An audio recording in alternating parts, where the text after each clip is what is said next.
Hay cosas que empiezan a interesarte justo cuando alguien te dice que no puedes tenerlas. Y no porque fueran necesariamente mejores o porque te importaran mucho, no.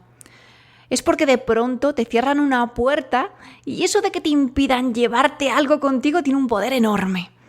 Así que hoy quiero hablarte de esto, de un cuadro de Rothko que no se puede fotografiar, del único que no se puede fotografiar, de por qué queremos justo aquello que no podemos tener y de cómo una marca de caramelos consiguió hacer uno de los anuncios más comentados de la Super Bowl sin enseñárselo prácticamente a nadie. Porque muchas marcas están tan obsesionadas con mostrarlo todo, con explicarlo todo, con ponerlo todo delante, que se les olvida, no sé si lo más importante, pero algo muy importante, que a veces lo que no enseñas es lo que genera más atención y más deseo.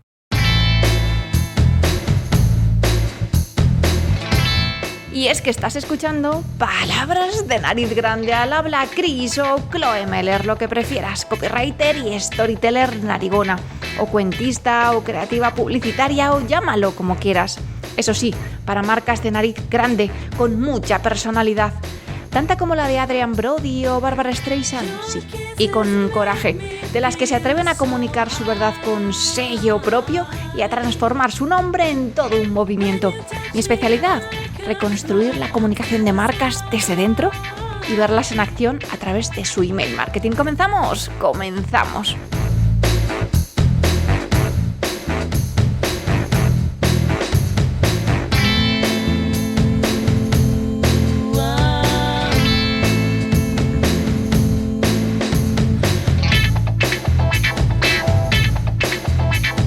Verás, el otro día estaba escuchando un podcast. Yo escucho muchos podcasts, muchos, a veces casi demasiados. Y en uno de ellos, Hotel Jorge Juan, de Javier Aznar, contaba una escena que me hizo parar en seco y ponerme a tomar notas. Javier había estado en una exposición del pintor Rothko y se podían hacer fotos de todos los cuadros menos de uno. Había un cuadro que por lo visto había prestado un museo de Ámsterdam al que no habían dado permiso para hacerle fotos. Y entonces a Javier le pasó lo más humano del mundo. Ese cuadro se convirtió en su favorito. No porque fuera mejor que los demás, ni porque tuviera algo especial o distinto, no. Simplemente porque era el único que no podía tener, que no podía fotografiar.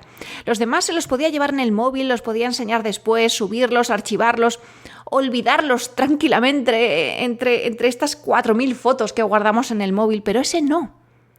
Ese había que mirarlo allí. Había que detenerse, memorizarlo, analizarlo mentalmente para no olvidarlo. Y ese no se podía poseer. Entonces, de pronto, empezaban también las preguntas. ¿Y por qué este no? ¿Qué habrá pasado? ¿Por qué el Museo de Ámsterdam no habrá dado permiso? ¿Qué negociación habrá detrás? ¿Qué historia habrá detrás? ¿Por qué todos sí y este no? Y lo interesante no es solo la anécdota, lo interesante es el mecanismo que hay detrás. Porque ahí hay algo que la publicidad conoce muy bien, pero que muchas marcas utilizan fatal. Es ese por qué deseamos más aquello que no podemos tener. Te lo explico. Porque he estado ahí analizando lo que hay detrás, que es pura psicología humana, y hay 4 mecanismos que están muy presentes. El primero es la reactancia. Y la reactancia es tan sencillo como eso que se activa cuando alguien te dice no puedes, prohibido. Y tú automáticamente piensas, que no, pues quiero. Precisamente porque me dices que no, yo quiero. Y a ver, no siempre ocurre de forma infantil o evidente, no siempre es una pataleta, a veces es mucho más sutil. Tú no sabías que querías fotografiar ese cuadro, ni siquiera lo sabías. Pero en cuanto alguien te dice que no puedes hacerlo, esa libertad que ni siquiera habías valorado se vuelve de repente importante. Y no es que quisieras tanto la foto, lo que querías era tener la posibilidad de hacerla. Querías poder decidir tú. Querías que no te cerrasen esa puerta. Ahí está justo esa clave del primer mecanismo. El segundo mecanismo lo podemos llamar la brecha de información. Es como el hueco, la pregunta abierta, esa pieza que falta para completar el puzzle. Ese momento en el que sabes algo pero no lo suficiente. Sabes que ese cuadro es diferente porque no se puede fotografiar, pero no sabes por qué. Y la cabeza odia estos huecos, quiere completar la información y entonces empieza a trabajar, empieza a imaginar y no hace falta que haya una gran historia detrás, basta con que con que parezca que podría verla. Y eso es, yo diría, lo más importante, porque muchas veces el misterio no nace de una gran revelación, nace de la información incompleta, de una frase que no se termina, de una puerta que está entornada, no del todo cerrada, de una norma que no se explica del todo. Y ahí está, ¿no? Ahí está eso que nos atrae tanto. Vamos a por el tercer mecanismo, que es la escasez. Quizás más conocido, sobre todo más conocido en publicidad.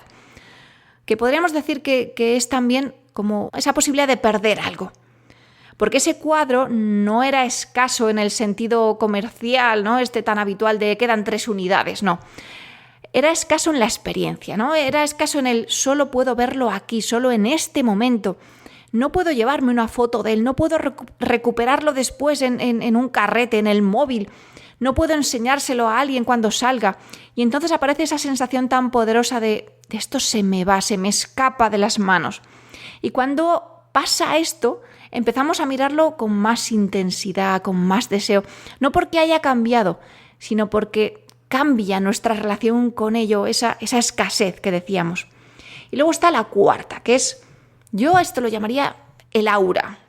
Porque vivimos en un mundo donde casi todo lo podemos poseer y además casi todo lo podemos guardar en nuestro móvil, casi todo lo podemos convertir en imagen. Vas a un museo y haces fotos, vas a un concierto y grabas vídeos, vas a cenar y haces fotos, vas a un viaje y haces más fotos, tu hijo hace una gracia y otras 1000 fotos más. Tu vida entera parece que necesita pasar por una cámara para que exista un poco más, para que viva un poco más.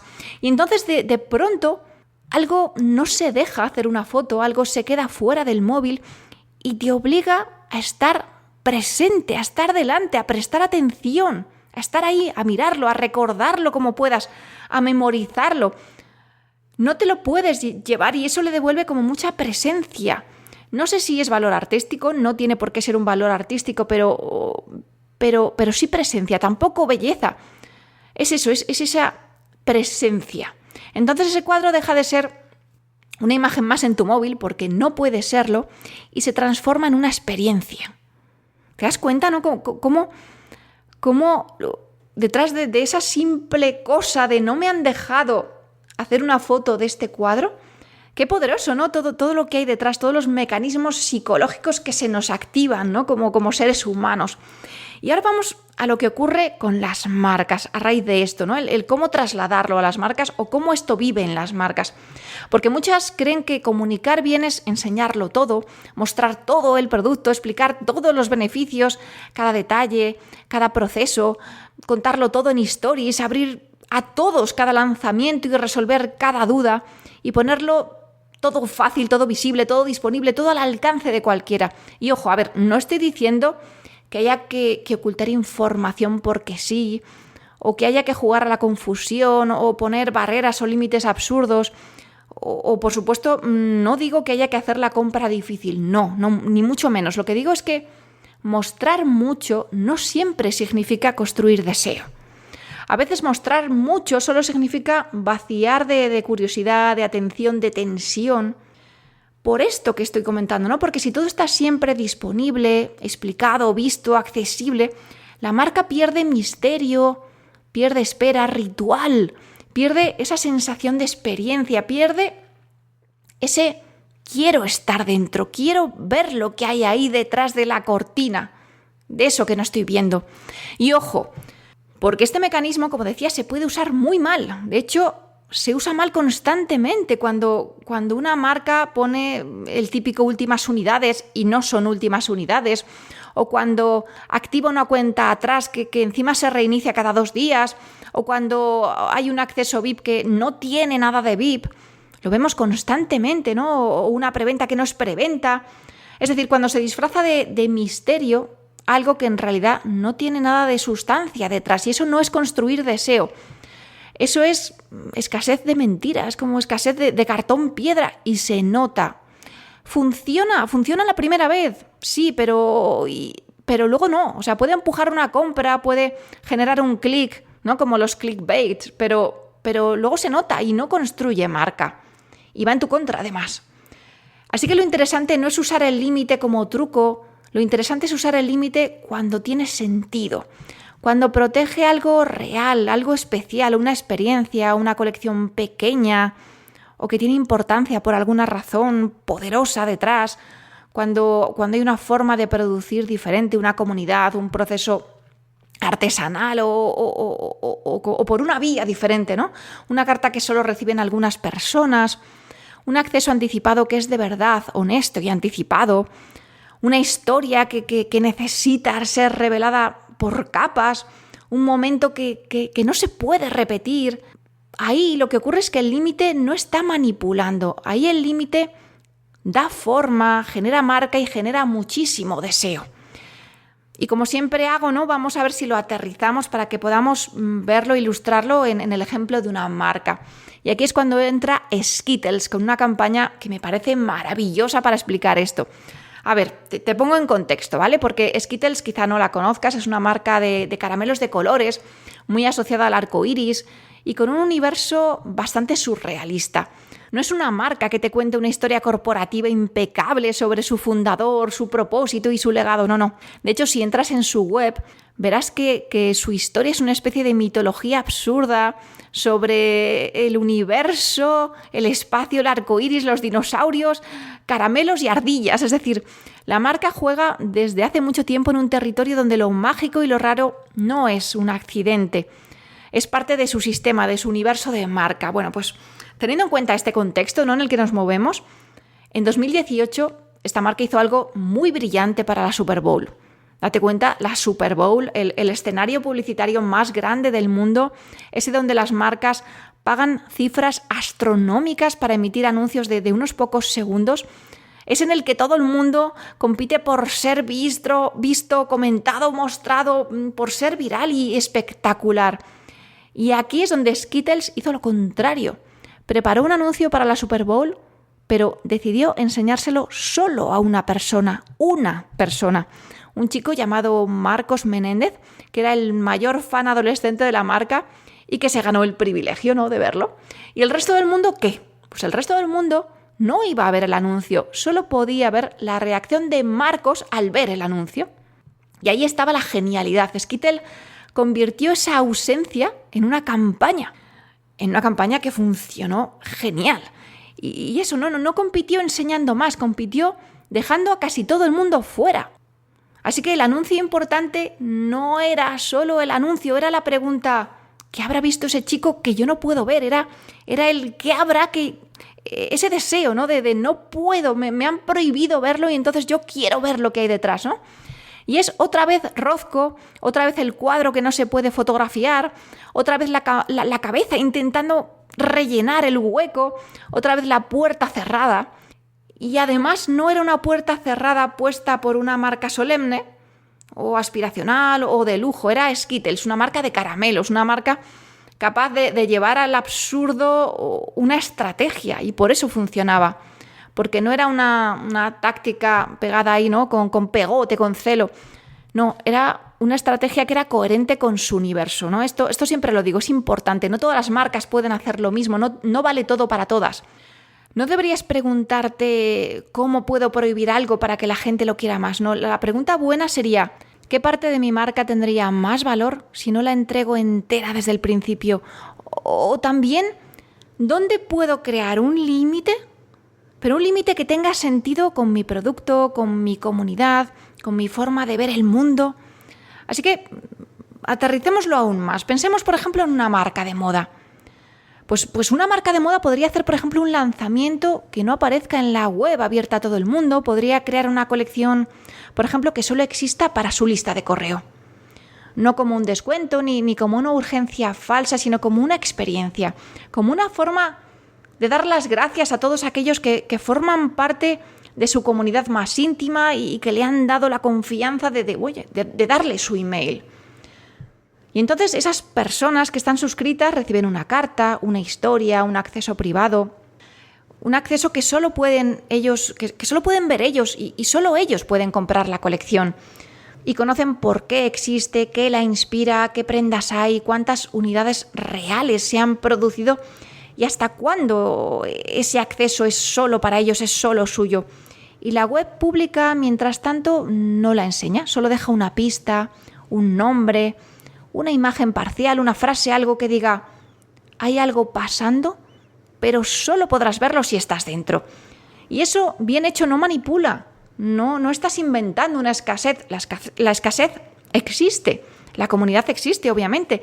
Y ese acceso anticipado y ese límite, pero es un límite con sentido y además refuerza una idea muy potente en este caso. Refuerza que estar dentro de la lista no es simplemente recibir descuentos, es estar más cerca de la marca, es algo muy especial, es una diferencia, yo diría, enorme. Y esto se podría llevar también a la cosmética, a la alimentación, al vino, a cualquier marca con un universo propio, pero siempre con una condición, que detrás haya algo. Porque el misterio sin sustancia es solo humo. Lo que hacía interesante el cuadro de Rothko no era solo que no se pudiera fotografiar, también era que estaba en un museo y que formaba parte de una exposición y que tenía un valor. Y que había, por tanto, una obra real ahí delante. Y lo que hacía interesante a Skittles no era solo que ocultaran un anuncio, era que la marca ya tenía un universo suficientemente propio, raro, mágico, llámalo como quieras, pero que tenía suficiente universo como para sostener esa acción, ese gesto. Y esto es lo que muchas marcas olvidan. El límite no crea valor de la nada, el límite intensifica el valor que ya existe, si es que existe. Si hay valor, el límite crea deseo. Así que la pregunta para una marca no es ¿qué más puedo enseñar? Quizá la pregunta es ¿qué no debería entregar tan rápido? ¿Qué merece una espera? ¿Qué parte de mi universo podría revelar por capas? ¿O qué puedo proteger para que no se convierta en una imagen más, en un producto más, en una campaña más? Porque en un mundo donde todo se puede fotografiar, guardar, enseñar, copiar, olvidar, lo que no puedes poseer del todo empieza a parecer más importante, más vivo, casi diría más sagrado. Y no se trata de prohibir por prohibir, no se trata de poner puertas falsas, no se trata de hacer marketing barato con una cuenta atrás, se trata de entender que el deseo también necesita aire, necesita respirar, necesita hueco, necesita una parte que la persona tenga que completar, una puerta que no esté abierta de par en par. Así que piensa en tu marca, en tu producto, en tu universo, en tu forma de hacer las cosas y pregúntate, ¿qué parte de esto tendría más fuerza si no la enseñara toda de golpe? ¿Qué podría convertir en experiencia en lugar de convertirse solo en contenido abierto para todos? Porque quizá ahí, justo ahí, está tu cuadro de Rothko. Ese que no se puede fotografiar, ese que no puedes poseer, el que precisamente por eso cuesta mucho más olvidar. Y hasta aquí el episodio de hoy. Solo me queda decirte lo que te digo siempre, que te suscribas a la Mailerletter en chloemeller.com/m/eme para no perderte lo que hay detrás y entender mejor cómo se construye una marca que la gente elige, la tuya. Así que, por favor, habla de palabras de nariz grande, agitemos cabezas, sumemos abrazos, llenemos de narigones el planeta. Un abrazo y nos vemos en el próximo episodio. Si tú quieres, claro. Y recuerda, hoy es martes, así que cásate, embárcate y sobre todo improvisa. Pronto una nueva palabra de nariz grande. ¿Cuál será?